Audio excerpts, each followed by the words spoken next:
The night started like any other. Me and Evan had been driving for hours, the road stretching long and empty before us. We were halfway through a week-long road trip, taking the scenic route home, stopping at whatever weird roadside attractions we could find. It was one of those impulsive let's-just-do-it trips, the kind you plan when you're young enough to think bad things only happen to other people. We had the windows rolled down, the cold night air whipping through the car. The radio played low, static crackling in and out. Evan was at the wheel, drumming his fingers on the steering wheel, humming off-key. I sat in the passenger seat scrolling through my phone, barely paying attention to the world outside. Then we saw him, a man standing on the shoulder illuminated by the headlights. He wasn't moving, just standing there, thumb out, his face obscured by the dark. "Think we should pick him up?" Evan asked, slowing the car. I hesitated. Hitchhikers weren't common this late at night, and something about the way he stood there completely still made my skin prickle. But the road was desolate, miles from the nearest town. He could be stranded. "Yeah," I said. "Just be careful." Evan pulled over. The man stepped forward into the light, and he was smiling, wide, unwavering. I swallowed. Maybe it was just his way of being friendly. Maybe he was just grateful. We rolled down the window. "Where you headed?" Evan asked. The man tilted his head slightly. "Anywhere," he said. His voice was calm, smooth, almost too controlled. "Just a little further down the road would be great." He didn't have a bag, no belongings. Just the clothes on his back, a button-up shirt, a pair of slacks, and old shoes that looked too thin for walking such long distances. He climbed into the back seat, the car filled with a strange, stale smell, like old paper and something faintly metallic. The smile never left his face. At first, the conversation was normal enough. His name was Daniel, he said. He'd been traveling for a while, though he never quite explained from where or to where. His answers were vague, like he was choosing his words carefully, deliberately. Evan did most of the talking. I watched Daniel through the rearview mirror. His smile remained fixed in place, like it had been carved into his face. His eyes, though, they didn't match. They were dark, unreadable, too still. Like he wasn't really seeing us, just looking through us. It made me uneasy. "So," Evan asked, "what's got you out here in the middle of nowhere?" Daniel's lips twitched slightly, his grin stretching just a fraction wider. "Just looking for a ride." A pause. Then he added, "It's nice to meet good people." Something about the way he said it sent a chill down my spine, like it was a lie, like he was testing the words out to see how they felt. I cleared my throat. "Where'd you say you were heading again?" A beat of silence. Then, "Wherever you're going." Evan chuckled. "Well, we're headed through the next town. We can drop you there." Another pause. Then softly, "That's perfect." I felt it then. Something was wrong. I kept my eyes on the mirror. Daniel sat eerily still, hands folded neatly in his lap, body relaxed. But that smile, it hadn't faltered once. I wondered how long someone could smile like that before their face started to hurt. "Mind if we make a quick stop?" I asked Evan, needing a reason to pull over, to get out of the car, to breathe. Evan nodded. A few miles later, we pulled into a gas station. I turned to Daniel. "You need anything?" He shook his head, still smiling. "No, thank you." Evan went inside. I lingered by the car, pretending to check my phone. Then, for the first time since he got in, Daniel moved. Slowly, deliberately, he leaned forward, resting his arms on the front seat. I could feel his breath on my neck. "You know," he murmured, his voice barely above a whisper, "you're very observant." I froze. He chuckled, low and quiet.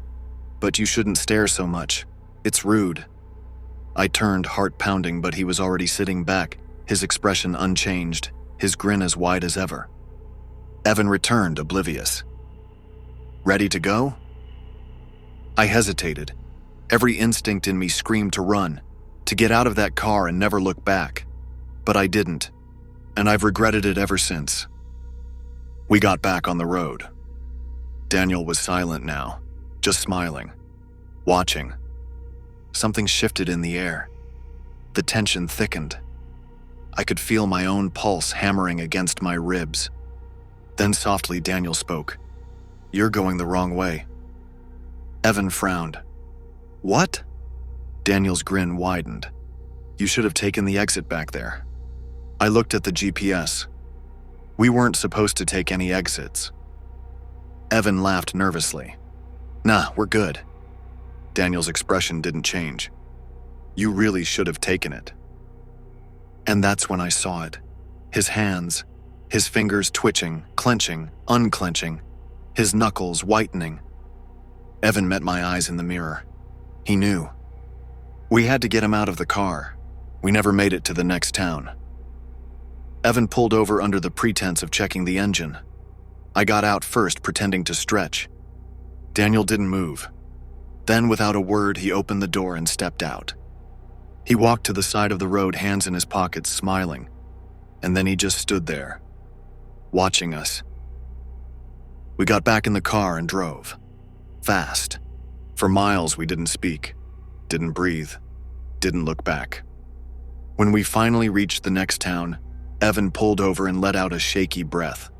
I checked my phone. My hands were trembling. That's when I saw the news. A hitchhiker, wanted for multiple murders. They didn't have a name, but they had a sketch, and he was smiling. Story 2. It was supposed to be a simple drive. I was coming back from a weekend trip, a solo getaway I'd convinced myself I needed. The kind where you sit by the lake, pretend you don't have responsibilities, and tell yourself the silence is peaceful, not lonely. The sun had set an hour ago and the back roads were empty. My GPS flickered between signal and nothing, struggling to keep up. I wasn't worried. I'd driven this route before. But then I saw him. A man standing on the shoulder, his figure barely visible in my headlights. He wasn't moving, just standing there, one arm outstretched, thumb up. Hitchhiking. Something about it made me hesitate. It was late. Who hitchhikes this deep in nowhere? But the guy looked rough. Dirty jeans, a ripped jacket, shoes that had seen better days. His face was pale, drawn, eyes darting toward the darkness behind him like he expected something to come lunging out. I slowed down, rolled down the window just a crack. "You okay?" I asked. He exhaled sharply, nodding too fast. "Please, just a few miles, just to the next town." His voice was hoarse, ragged, like he'd been running for hours. I hesitated. "Please," he repeated, and I caught it then. Pure panic in his voice, like his life depended on getting inside. I unlocked the door. He scrambled in. His breathing was uneven, his hands clutching his knees. Up close, he looked even worse. Sweat on his forehead, a shallow cut on his cheek, dirt smeared across his fingers. "You good?" I asked, eyeing him warily. He nodded, but he kept glancing in the side mirror, back at the empty road behind us. "What's your name?" I asked. He hesitated. "Nick." A pause. "Where you headed, Nick?" "Anywhere," he muttered. "Away from here." That was the first red flag, the kind that should have made me stop the car and tell him to get out. But I didn't. I figured he was in trouble, but not the kind that involved me. A bad deal gone wrong, a fight with the wrong people. I didn't ask questions, just kept driving. Nick exhaled slowly, like he was trying to calm himself. "You should have kept going," he said after a while. I frowned. "What?"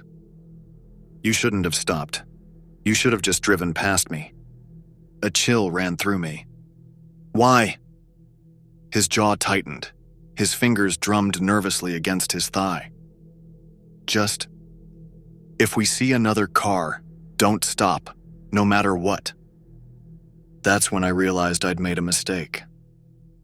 The road stretched ahead, empty. Trees lined both sides, thick and unmoving. "Who are you running from?" I finally asked.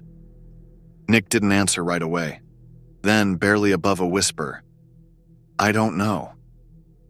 That made me grip the wheel tighter. "You don't know?" He shook his head.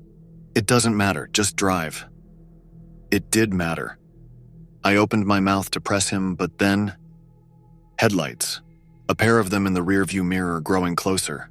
Too fast. Nick's breath hitched. He sank lower in his seat. "Don't stop," he whispered. "No matter what." The car behind us sped up. I could see the silhouette of a driver, the shape of someone in the passenger seat. My pulse quickened. I kept my foot on the gas. The car behind us crept closer. Then the high beams flicked on, flooding the inside of my car with blinding white light. Nick made a strangled noise. Faster. I didn't ask. I just pressed the gas. We were flying now, the speedometer pushing 70, 80. The car behind us matched, its lights unwavering. My heart pounded. "What the hell is going on?" I snapped. Nick clenched his jaw. "If they pull up next to us, don't look at them." A chill swept through me. "What?" "Don't. Look. Address them." The car swerved, aligning with us. I couldn't help it. I glanced. There were two of them, a driver, a passenger. The passenger's head was turned toward us, watching. No expression, no movement, just staring. And then he smiled. I tore my eyes away, gripping the wheel so hard my knuckles ached. "Drive," Nick hissed. I floored it. We weaved through curves, the tires skidding on gravel. The other car kept pace, never falling behind. And then, just as suddenly as they'd appeared, they were gone, vanished into the night. My breath came in gasps. I checked the mirrors. Nothing but darkness. Nick was shaking. "What the hell was that?" I demanded.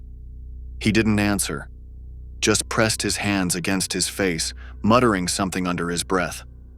I pulled over. I had to. My hands were trembling, my heart slamming against my ribs. Nick sucked in a breath. "You shouldn't have stopped." I turned to snap at him. And then, in the rear-view mirror, headlights, right behind us. I didn't think. I just slammed the gas. Nick was screaming something, but I wasn't listening. The car behind us followed, and then, a turn. A sign. A chance. I yanked the wheel, veering off the main road onto a dirt path. My car bounced, tires skidding, but I didn't slow down. The headlights behind us vanished. Minutes passed. Maybe hours. I don't know. But we never saw them again. I dropped Nick at a gas station in the next town. He got out without a word, walked away without looking back. I never saw him again. But weeks later, I saw something else. A news article. A car abandoned on the side of the road, the same stretch I'd picked Nick up from. Inside, 2 bodies. Throats slit. Their faces, both smiling. Story 3. I've been driving trucks for almost 20 years, long hauls mostly. You get used to the loneliness, the long hours, the monotony of the road stretching endlessly ahead. I liked it, liked the quiet, the routine. It was late, past midnight. The sky was ink black, the stars faint through the thick clouds. I was halfway through a 14-hour drive, 2 more stops before I could pull into a motel and get some rest. The highway was nearly empty, just me and the road. Then I saw him. A man standing on the shoulder, thumb out. Something about him didn't sit right. He was too still. Not pacing, not shifting his weight, just standing there like he knew I'd stop. But I'd been on this road long enough to know what exhaustion does to a person. Could be his car broke down. Could be he'd been walking for hours. I told myself that was all it was. I pulled over. Up close, he looked normal enough. Maybe 40, with dark hair and sun-weathered skin. He was wearing a button-up shirt and jeans, nothing strange. But something about his face gave me pause. The way he smiled. It wasn't forced, not quite. It was expectant, like he knew me. "Appreciate it," he said, climbing in. "No problem," I said, pulling back onto the highway. "Where you headed?" He shrugged. "Wherever you're going." That was the first red flag. But I didn't question it, just nodded and kept my eyes on the road.